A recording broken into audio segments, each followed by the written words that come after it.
Morning, guys. Nice cool one today. Glad you had time to stop in. It's gonna be a real busy day for me today. I gotta get these potatoes out. You can see remember the red Pontiacs. I mean, they got monstrous. These are just the little red Pontiac potatoes. I think I did do a video that showed you about topping them, or at least told you about it. Topping them flowers off and stuff. I did a video on planting them, so it's real sandy soil. I can dig them by hand. I just pulled the plants. They're all piled up down there. They were real close to totally browned and dead, but yeah, so we don't wash them or anything. We'll just take them in, lay them out on cardboard in a cool air conditioned room for a while, let the skins toughen up. That'll be enough to last me for a good little while. And then there's plenty more over at my parents'. They got big sweet potato patch and another patch of potatoes. So we got potatoes, plenty of potatoes. And so as soon as I get done here cleaning these out and getting them put up, I'm moving over here. Bucket of wood ash to dump back in there and till in. The old 70s model tiller thing starts up every time, but putting the winter cabbage back in this last day of planting, that'll be it. There is more bush beans over there. I'll get more of them out. There's still more blooms on some of them, which the potatoes shaded them out. Actually, they kind of had them too close there. It kind of didn't work out that great. Remember that plant there. We'll come back to that later. Okay, so over here, this is how I dry my beans. I just lay them out on a screen on sawhorses. That's your leather britches, your shuck beans. That's the easiest way for me to store them. I can can them, but I'll can some maybe just for a quick fix. But them take a little longer to cook up, but they're a lot better tasting and easier to store. Less time for me to fool with. You just don't let them get wet. Don't leave them out overnight. You got to take them in at night. Takes them about a week or so to dry. Once they get, pretty crunchy, rattle around, beans start falling out, they'll be ready for you. So the tomatoes, they went crazy. They had gotten up about probably 6 foot tall, and then the storms came and knocked them down. Kind of busted them over, but there's more in there to pick. I think I'll make a small batch of juice with that and go from there. Plenty of cayennes coming in there. I don't like the super hot peppers. I like spice, but I don't like it burning coming out. The castor bean kind of got stunted. I don't know, it just didn't get enough light over here, I guess, but I did get a lot of pretty seed pods. A lot of them coming on still, so. But yeah, lots of tomatoes still. Romas, better boys, beefy boys, early girls.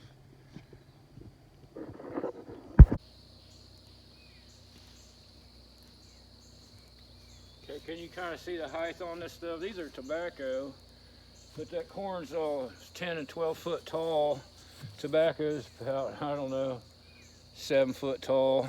It's going to be coming in soon too, but here's what I'm talking about. The birds are coming in, getting in my corn.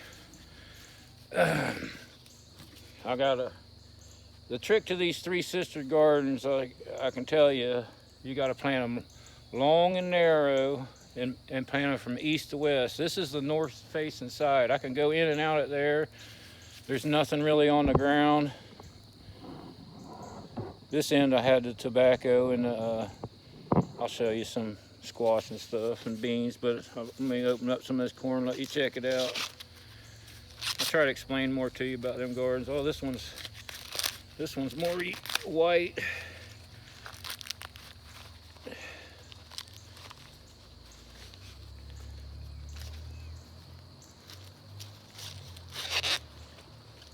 This one's got a lot of pink in it. I got some dark ones came out of there too. I had one that was real dark blue, and one that was really pink. Yeah, this is a Flint corn, which I'll dry and use it as cornmeal, grits, corn flour, just depending on the coarseness of the grind. But now what I'm going to have to do is, and also people want them for ornamental. Some of them are really, really pretty. You'll see some probably later on when I get them all out, but I'll be having to tie them up and hang them in a, not in the sun, but in a cooler, airy, you know, the place with a little air going on. They'll dry fine, but what I got is sawhorses with boards across them. I'll tie these tops together and hang them over it like that with a fan on low in there. A couple plants. These are a winter melon. They got a tough, waxy skin. They'll store better. Plenty of them around. Bunch of them over there. You guys have gotten some tobacco off of me. A couple of these have been topped. Okay, and then that one I never topped. There's seed on that one. The only thing pollinate seeds is hummingbirds and hawk moths. Each one of them little balls under them flowers, they have about 1,000 seeds in them. Yeah, I got plenty of sunflower got to come in too. I got to get that done today. Right here was the summer squash, yellow straight neck summer squash and zucchini. I pulled them up. I'd had enough of them. Took these tubs, filled them full of compost. I got carrots going there now, 4-inch sweet carrots. Okay, so now we're on the west end. I know you guys, some of you guys remember seeing this as seedlings, but you know, it's just a jungle now. But look, here's my squash all the way across there. But yeah, there's some watermelon around. Some of the volunteer watermelons, they're not huge, but we'll see what happens with them. They were just volunteers. But I mean, there's a crazy amount of these little Hubbard winter squash. They're all over the place. Some of them took up my corn. I'm gonna say the corn's done here anyway. It's gonna have to get pulled and dried inside. The acorn squash are just everywhere. I gotta be careful not to stomp on these vines, but yeah, they're coming on just crazy. There's another one of them winter squash that are doing real well. They're everywhere. I mean, let me see if I can get you a shot. Some of these acorn squash, almost all these acorn squash are like double side by side. They're getting close on these. Once them yellows on the bottom turn a little more orange, there'll be some of them getting picked, but there's still tons of small ones coming on. I don't pinch my vines back. I just let them go on wherever they want till, you know, maybe a couple of weeks from now, I'll pinch the ends off and let the smallest ones finish up. But you can see how these beans are these are pole beans, Blue Lake pole beans. They just climb all up the corn, all up in there. Plenty of them. I gotta get picking on some of them.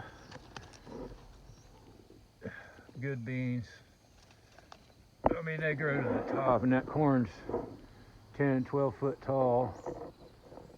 So that'll be a little tricky getting some of them out, but yeah, I can come in on that north facing side. So this is the east end where the sun rises. All kinds of them little acorn squash. But yeah, these squash, they'll keep, you know, easy. Don't have to fool with much. Just cure them in the sun a little bit. Let them toughen up on the outside. If I can get you up to that. There. See, these sunflowers just got absolutely massive. But yeah, I'll show you some tricks to show on them later on. But I got to cut all them off and get them hung to dry before the birds get to them. I don't know if you know, the entire sunflower plant's edible and usable. So you can use them stalks to make cordage out of, or you can also, you know, cut them up and make kindling out of them. Leaves are good for tea, and I mean, there's a lot of uses if you just want to research it. But the only thing I do is I'll shove them leaves under the squash to give them a little bed off this grass before they let them ripen up, and then I'll use the stalks for kindling and compost, and then the heads will shell and eat, or just eat like they are. We'll also shell them and sprinkle them on top of our baked squash and stuff. Okay, real quick, the gourds, they went crazy. Remember the little seedlings I planted by the dog kennel? They went everywhere. They went up in the trees, and they are covered. Kind of the same thing here. I'm trying to be careful not to stomp on the vines, but I mean, they are absolutely covered. They kind of, there's some there. I mean, they go all the way up. They're up there in the tree.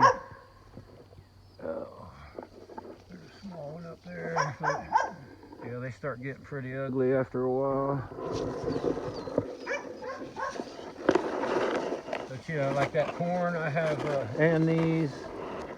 I have a little shop in town wanting some for ornamental to sell and stuff, and I can get whatever out of them and cover any cost I have on any of the gardening this year. But mostly, there's one up in there, ugly, but them things are everywhere. Yeah, they did well, but yeah, so if you're gonna try these Three Sisters gardens, plant them east to west, plant them narrow and long. You can go in the north side and pick beans and stuff. You can leave plenty of room out on the east or south facing side to let your vines come out. They're absolutely covered. And then the tobacco, it'll be coming in soon. See how these bottom leaves yellow up like that. Well, once they work their way up to a little bit more yellow, you don't want to pick them green, but okay, some of my borrowed space, there's a whole line of turnip, beet, and radish there. Now them turnips and beets, they can just be used as is and stored right where they're at until deep freeze. Same thing over here. That's the winter cabbage, which they'll probably have to be thinned down every other one as if they get ahead. I'll just pick every other one as I go along. That's the same kale, same cabbage that I planted in a deer plot. But I planted this it was the same seedlings, but I planted these about 3 weeks ago in the ground. That kale's crazy how fast it grows. I hope it does that well out there at the deer plot, but deer probably eat it ahead before it gets a chance to get there. But Dad's watermelons, they got a big old sweet potato patch there. There's plenty of corn and beans in here, and they've already canned it and whatnot. They still got more coming, but beans and stuff.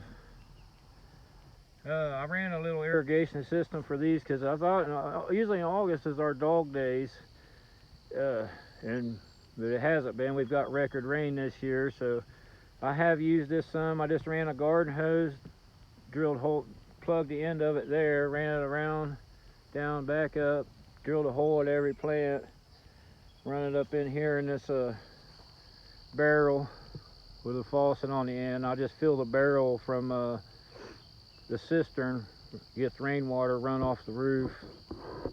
Like I said, most of the stuff I grow stores by drying or as is or in the ground, minimal effort with stuff. I don't have a lot of time. It's full-time job and everything, but some things I can, but I save most of my jars for meat. best way to preserve is. I don't want to put it all in the freezer and have a problem with that, but here's the pumpkin patch. Okay, this is in the horse pasture too. I just ended up putting mule tape around it, keep him out. I really didn't expect this patch to take off like this. I had a low spot here, and I dumped a bunch of straw and compost manure and stuff there to try to lift it up a bit. You can see it's just basically road apples and straw, but I mean it took off. It's done real well. There's dozens of these New England pie pumpkins in there. They're about 6 to 8 inches. They'll store real easy. We'll go more into that stuff when it comes time to store them and pick them. But the north to south Three Sisters garden I told you about. I showed you it when I planted it. It was all seedlings, but the corn and the sunflowers have done great here. But this plant here, the one I told you to remember, and then I showed you the seedlings.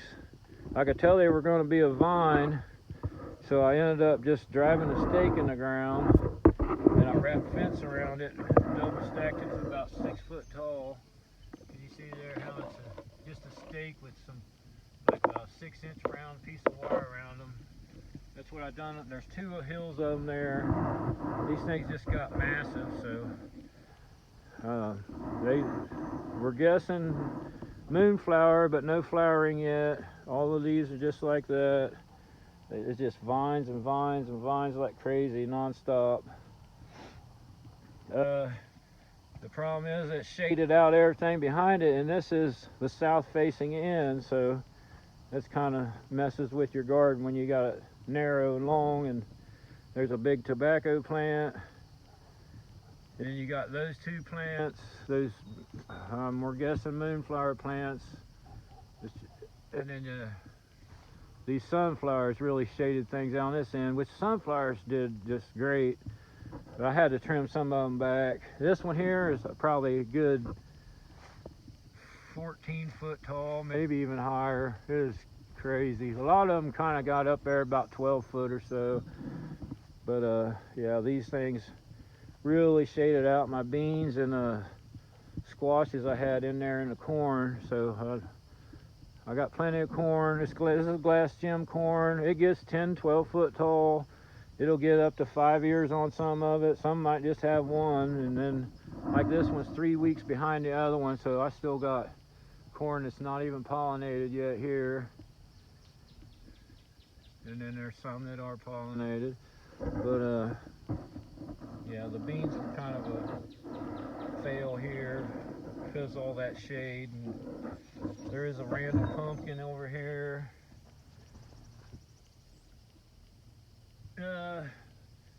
There's a small tobacco grown in the shade. That's how you get your best wrappers.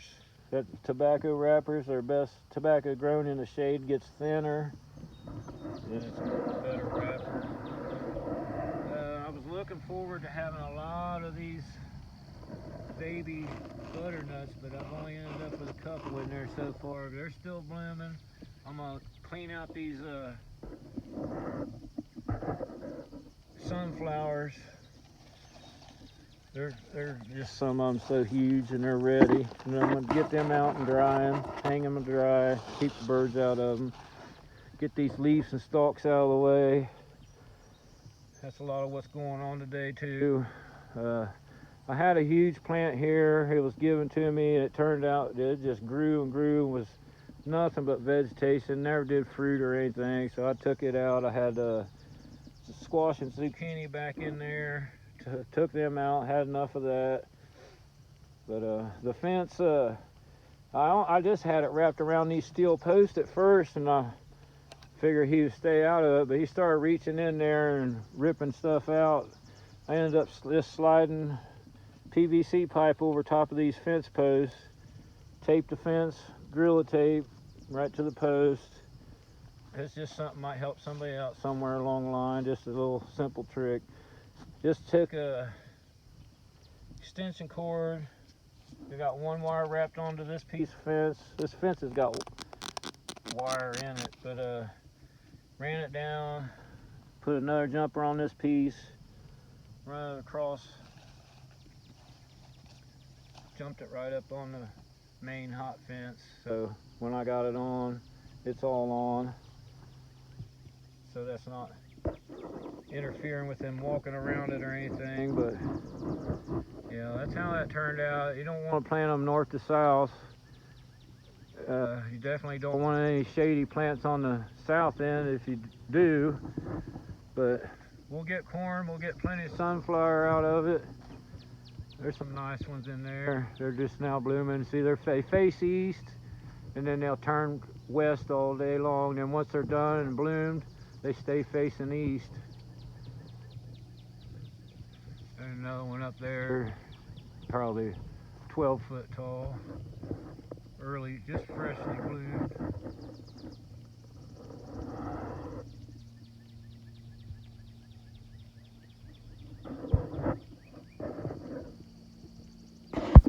Okay guys, there's plenty more around, but I gotta get at it. That's the gist of it.